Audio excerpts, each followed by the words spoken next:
I'm so happy we made it to Friday. MLB DFS, man. Like this week has been tough, been super busy, bouncing around, doing some things with the Sharp app, doing some things with Win Daily, life, family, all that kind of good stuff, and softball. We got softball playoffs coming next week, Adam. So gotta get ready for that. The spring season has arrived. So having fun out there. Got out to run around. 70 degrees in New York, so I feel blessed about that.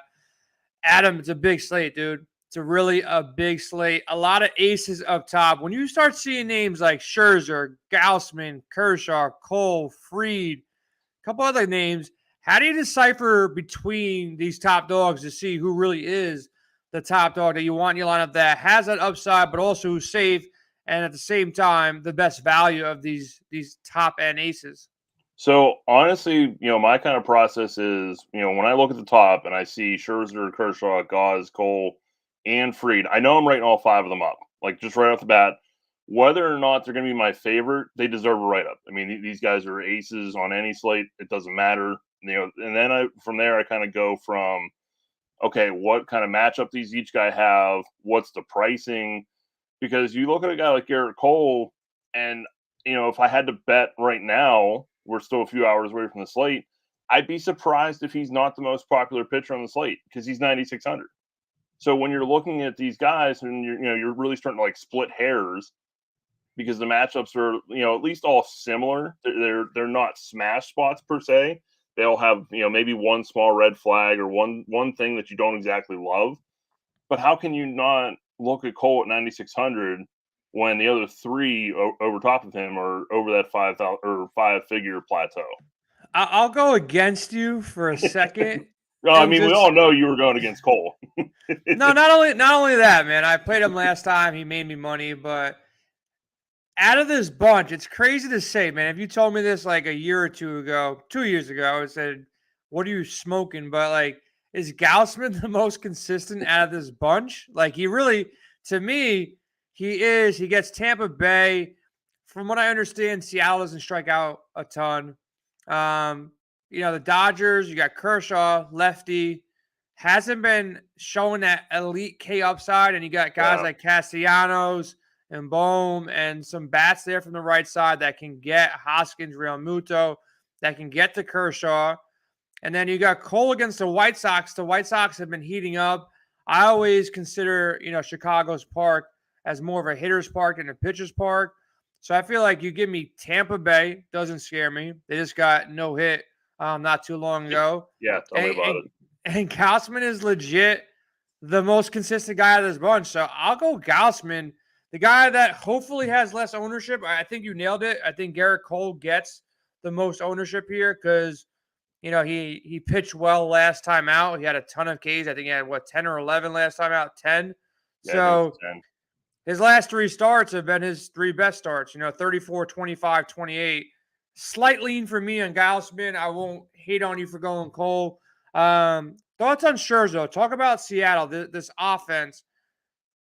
Do they strike out enough for Scherzer to go out there and have one of those ace games?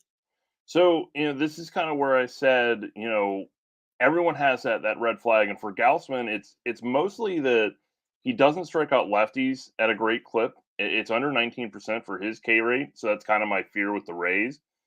But on Scherzer's side, the Seattle offense has been kind of solid. They're in the top half of the league in WOBA, WRC+, OPS, all the categories we value, and they're striking out under 22% of the time. And Scherzer's coming off a pretty, subpar start for him. I mean, how often do you see Mad Max give up 10 hits? It just doesn't happen very often. And I think the biggest concern right now is his fastball is giving up a 310 WOBA, and the expected WOBA is 377. That's a big number. And when you look at it, his velocity's dipped just a bit. It's not anything huge, but it is a little bit. And his spin rate's down a little bit so far. Like, if his fastball is just that little bit more hittable, it's a slight concern. Now, having said that, he still struck out, 7 guys. He's like, how many pitchers are going to score 15 DK while giving up 10 hits? Like, it's still Max Scherzer, It doesn't matter, matchup all the time with this guy. How many pitchers last 6 innings in 2022 giving up 10 hits and only letting up 3 earned runs? And he also let up a home run, too. The guy, Guy's just a beast, man. I love having him on the Mets, man. I love the tenacity. I love everything about him. I don't know if he's the best guy to throw out there in this slate, but he's definitely going to be in lineups. Look, I don't like to rule out these aces, going into the slate. If I'm picking just one, I think I would love to land on Gausman Cole if there's a way to get there. Out of these four guys, and we haven't even spoke about Fried or Darvish, and there's a couple other guys that you're going to mention, there's going to be multiple pitchers that eclipse 20 points. There's probably going to be 5 or 6 on this slate. So put your emphasis on getting pitching right. It doesn't mean you have to go with the top dogs, but get pitching right because you're going to need probably 40 combined from your pitchers to even be in contention to cash anything on Friday's slate. Now, Adam, we haven't spoke about Fried. We haven't spoken about a couple other pitchers here. Who else are you looking at in the lower range, mid-range, anywhere else on the map? So the mid-range is pretty scary, in my view. I mean, you got guys like Drew Rasmussen, Josiah Gray, Kyle Gibson. Like we've liked these guys in other slates, but it's just like almost the matchups are almost automatically disqualifying. Like I'm not going to pitch guys against Toronto. I'm not going to pitch guys against Houston. I'm not going against the Dodgers. We're just not going to make money long term against those teams this year. It's just the way it is. So I kind of expect Yu Darvish to be popular. He's 8,500. He'll probably be the SP2 in cash games, and I get it. He scored 30 DK against this Braves team earlier in the season, but you got to remember this Braves team was also fielding Alex Dickerson and Eddie Rosario in that game. Like Ronald Acuna changes that lineup complexion completely, and Darvish's K rate is under 21%. It's taken a huge drop this season. I'm not sold on him outside of cash. I don't think I'm going to be spending a lot of time in the mid-tier tonight. I think if anything, to kind of load up on some of these bigger offenses, I might actually be turning to Kyle Freeland because he's in Coors. It's going to scare people away. I get it. It scares me, man. It scares me. That name scares me. This Royals offense has not been good all season. Almost doesn't matter what side of the mound they're facing. He's only 5,800, and we've gone over this before a couple times that first game in Coors has a tendency to disappoint a little bit from the total standpoint, from runs scored, everything like that. That's not a guarantee, don't get me wrong, but if the trend holds up and Colorado's been on the road and it's KC's first game in the elevation, I could see Freeland getting to that, 18, maybe 20 DK point, if he ekes out a win. That's kind of hard to bank on at 5,800, but if he gets there, I mean, look at that last start. He scored 19.3, 22, 19. He's pitching well right now, and he's cheap, man. Yeah, look, his last start at home versus Cincy, one of the worst offenses. He did get 22. ERA is under 4. The Ks are enough at that price tag. Yep. I get it. It does make some sense. I just want to get your take on Framber Valdez. Is he a good pitcher? Is he a bad pitcher? What are the underlying stats saying about Valdez? Because I do like targeting the Nationals anytime I do get a chance to. So he's a fine pitcher. There's not a lot that's going to stand out about him. The biggest issues are, can he get enough strikeouts, even at 8,100 or 8,200? He has a K rate under 19%, and the Nationals lead the league in K rate against lefty pitching at just 16.7%. They're not a great offense overall, but they don't strike out. They get the ball in play. His path to success is Washington has the third highest ground ball rate at 50.2%. Valdez has a 72% ground ball rate. Like, it's absurd. He's the only starting pitcher over 70% in the league. Can he go 7 innings and just ground balling them to death and get there and get a win? Sure. But you almost need that to happen because I don't know if he's going to strike out enough even at his relatively average price tag. All right, so I got to let the cat out of the bag. Are we confident that Jordan Lyles is going to go out there on Friday and outperform his 5,400? Last 2 starts, he went 6 innings against Boston, 6 Ks, 20 DK points, 7.1, 5 Ks versus Kansas City, and he had an extra earned run for no reason. The bullpen let him run in, blew his lead too. He could have got a victory. He would have been way over 20. He's only 5,400 in a soft matchup against Detroit. Adam, I think I'm going back to the well if I'm not paying up with 2 SBs on DraftKings. Jordan Lyles, man, 5,400. Don't talk me off it because I'm going to lock it up regardless, but tell me, why you like or dislike it. I mean, it's one of those things where, if I'm advocating Kyle Freeland, I can't really get, that upset that you're going to go Jordan Lyles here. Um, Listen, there's not a lot in his profile that screams success to me. And I try and stick to the process on every single play. Sometimes it's going to be dead on the money. There's going to be times where guys like Lyles, pop up and have a quality start for their price tag. This is kind of, a start that could check that box. Generally, I don't like guys that have a K rate under 18. At the same time, his xFIP's only 4.22. Like, it's not terrifyingly bad. The Detroit offense is not anything to write home about. Even adding Meadows and Baez has not really paid off yet. Yep. I mean, I think he'll be on the board with Freeland as a punt option, if you want to load up on the bigger name bats here. Yeah, look, and the over-under is kind of leaning on my side here. It's 7.5. He's Yeah. a dog. It's plus 125 to Eduardo Rodriguez and minus 145. I'm not hoping for the win. I'm hoping for 6 innings. If he gets me 7, I'm blessed. If he gets me 4 or 5 Ks, I'm cool with that. At this price tag, you pair him up just to do the math to kind of show what I'm looking at. If you go him with any of the top dogs, if you want to go Scherzer just to see, you got an average of 4,200. If you go with Gaussman, you got an average of 4,300. So you pretty much can get almost any stack you want, almost any bat you want. You throw in a 2K guy in there, now you're cruising to make any lineup you want. So I think Lyles is a path to success. He's the price of, an outfielder. He's cheaper than 5, 6, 10 outfielders on a slate. Yeah, he's cheaper than all of them, and I can safely tell you he's going to get 8 to 10 points if he doesn't get blown up. Look, anybody can get blown up on any given slate, but I like some Jordan Lyles tomorrow. I will go back to the well, 5,400. Sign me up for that. Gas cans, though, Adam. Don't say Jordan Lyles is a gas can because Detroit can't really hit. Who's the guy that we're really targeting here as far as your stacks go, and a guy that you think is going to get blown up tomorrow? For me, it's going to be Dalton Jeffries of the A's. I mean, the Angels are proving to be, one of, if not the best offense in baseball right now. Trout's coming off of 2 days off. He had Wednesday off for the game, Thursday off. I mean, this guy Jeffries has not had a K rate over 15% through 56 and a third innings pitched in his career. His xFIP is a little bit over 450.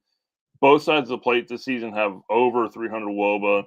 So, like, when we talk about guys like Lyles, we talk about guys like Freeland, these are the kind of offenses that we want to target because you can't just go double ace and then just load up on the top end of the Angels, right? Trout, Ohtani, Taylor Ward, all those guys are too expensive to all play together. So you're either going to have to punt the pitching spot like we had spoken about, but even guys like Brandon Marsh, Jared Walsh, these guys are affordable that if you wanted to mix in, 2 of the higher price guys as far as pitching goes, and then pick your favorite. You can go Trout and then Marsh Walsh. You can kind of mix and match those more affordable guys with one of the expensive guys if you want to, take the security of the pitching. Yeah, look at me. I like the Angels here, but any single time I see Vinny Velo out there on the mound and the Yankees are swinging hot, like it's like I kind of feel like I should get my rain against my friends because the Mets are playing good, but the Yankees are actually playing better now. It's like they're walking off teams every single time. Stan hits 2 home runs.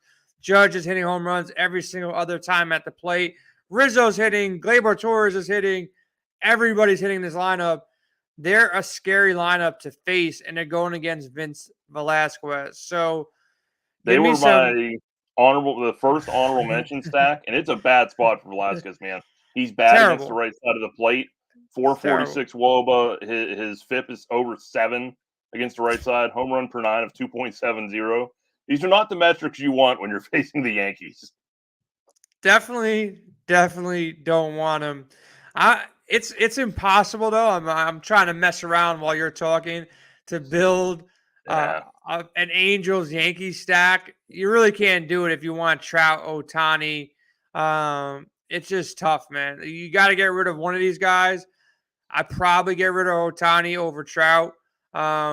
and then go try to get Judge and Stanton in this lineup with Rizzo, but it's super, super tough to do so. Even with Lyles, I can't get it done. So it's going to be tough to stack those two teams together.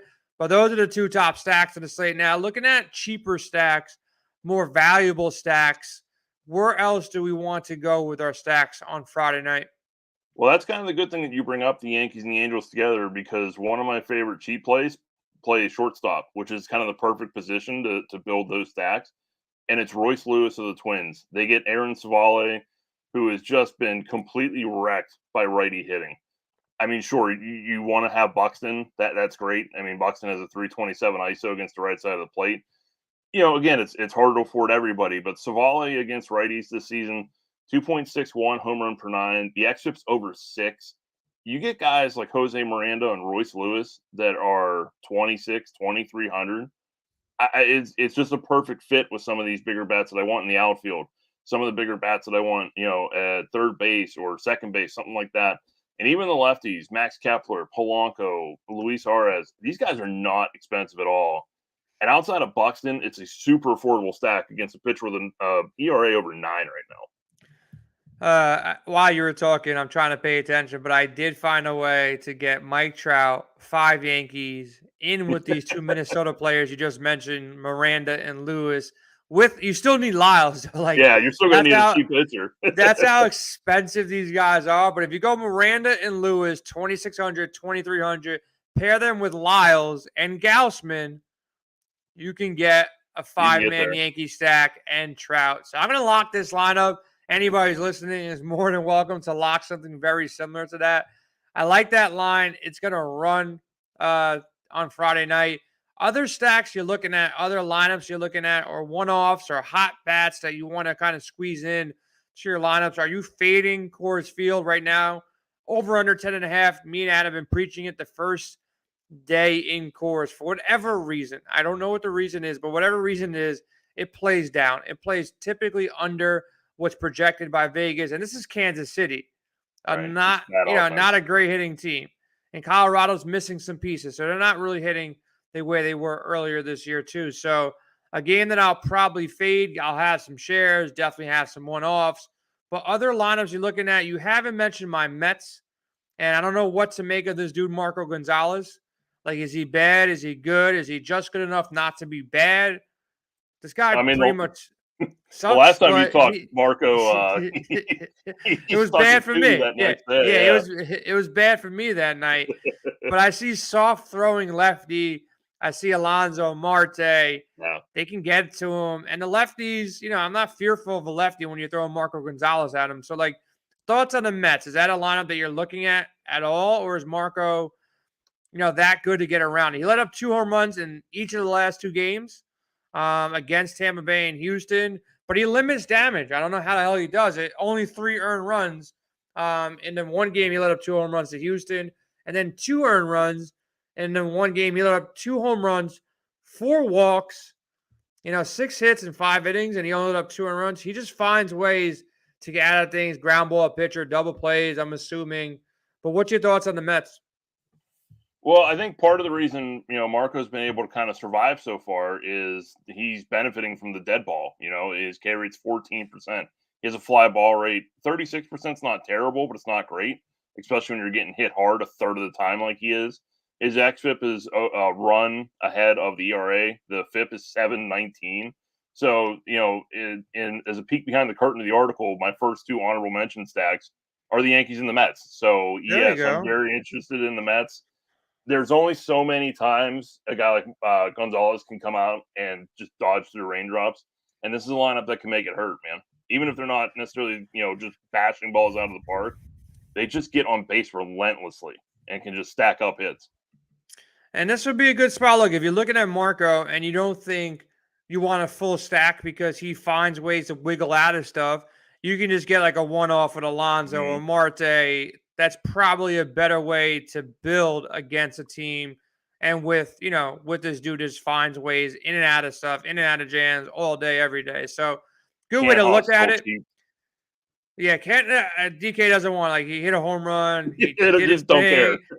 They don't care. It's like, he's hitting 7th, But then when he hits first, he's still 2,500. It's like, Yeah. I don't know. It's weird pricing all around. These guys in Minnesota haven't really raised their prices, even though they've been, trying to, hit in the middle of the lineup and hitting. They're not doing nothing out there. So we'll see what happens there.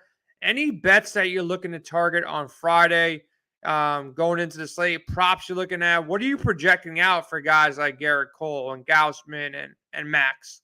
I would assume these guys are going to be at about 7.5 strikeouts. I know Scherzer, I'm going to be interested at 7.5. Cole, I'll be in at 7.5. Fried's probably going to be maybe 5.5. Yeah, roughly. hold up. I see some lines. Scherzer is 7.5 plus 100. Fried 5.5 plus 125. Darvish 5.5 minus 160. All the other big dogs are not up there yet. Your boy Kyle Freeland 3.5 minus 165. If you like that at all, early slate. 640 slate, whatever the hell you want to call these stupid slates at 640. I don't even know why MLB, like, why do they do these things? It's just to help like get people into the park and stuff. I just wish we had consistency on like some nights we get those games. How would it be like, easier to get in at 640 than 7 o'clock? I mean, don't get me started. MLB, I don't know. Manfred's not exactly my favorite person on the planet. So Corbin Burns, 8.5. That's a lot. Pablo, wait. This might be the play right here. Our guy Pablo Lopez. What do you think his K prop is against Milwaukee? They've been really low with Pablo. I'll say 4.5. 5.5. I still think that's low. I still think that's kind of low for him. So we'll see what happens. Any of these guys make any sense? Max Fried 5.5, Darvish 5.5. Any of those names? What's Burns at? I don't have 8.5. 8.5 plus 120 on DK. You might be able to get it at 7.5 somewhere else, but I got DK up right now. Oh, I'll take that plus money on Burns all day. 8.5 is a scary number, but you like that, huh? 100%. I mean, his last start against the Braves, he struck out 7. He didn't strike out anybody in his first, I think, 30 or 35 pitches. It was because I had the K prop that night too, and he burned me. And I'm sitting here, it's like 30 pitches into the game. Like, this dude ain't striking anybody out. What's going on right now? Nothing was worse than that plus money. Nothing was worse than Luzardo the other day, man. He had that rough first inning. Then he gets 6. Through 2 2/3, he still has 6. The K prop is 7, and they take him out with 2 2/3. I'm like, oh, just give me that last K. Let me get the hell out of here. But I got him at 5.5, so I dodged that bullet. But that's been about the only bullet I've dodged lately. It's been a little sketchy on the props. But for Burns, I mean, 10, 11, 10 before his last start. So he's definitely got that upside. And if you're going to give me plus 120 for it, I'll take a run at that for sure. Yeah, we're going to see what else pops up. Definitely hop in our expert chat. We'll get some more things cooking, as Friday continues. Expert chat, windailysports.com. Make sure you like, subscribe to the channel. Looking at the lines here, I think the Brewers, pretty nice line, minus 135, backing Burns over Pablo Lopez. They've been playing better. The Blue Jays with Gaussman, minus 120 over Tampa Bay. I know Rasmussen's been good. Gaussman better. Kind of like those two. Not touching Max, minus 225. A little bit too rich for my blood. Yeah. Not messing with Darvish and the Braves. Staying away from that. Garrett Cole, minus 165 over Vince Velasquez. I'd like to see what that first 5 is. I'll probably hop on that. That makes a lot of sense to me. Outside of that, nothing really else pops out. We're still waiting for some pitching announcements out of LA to see who's going to go out there. But the Yankees, they're not losing. And I don't think they're going to lose a game going against Vince Velasquez when Garrett Cole's pitches. So I think that number is going to go up a ton from minus 165 where I see it at right now. So hop on that now if you like it. It's going to move probably to 180, 190 by the time first pitch is out. So me and Adam out of here. Make sure you check out what him and Tony will be doing on Saturday and Sunday. Check out the Sirius XM show on Saturday and Sunday as well. We're out of here. Start your weekend off right. Go download the Sharp app. Hop on windailysports.com and let's build some good lineups, make some money at the sports books, and have a good weekend.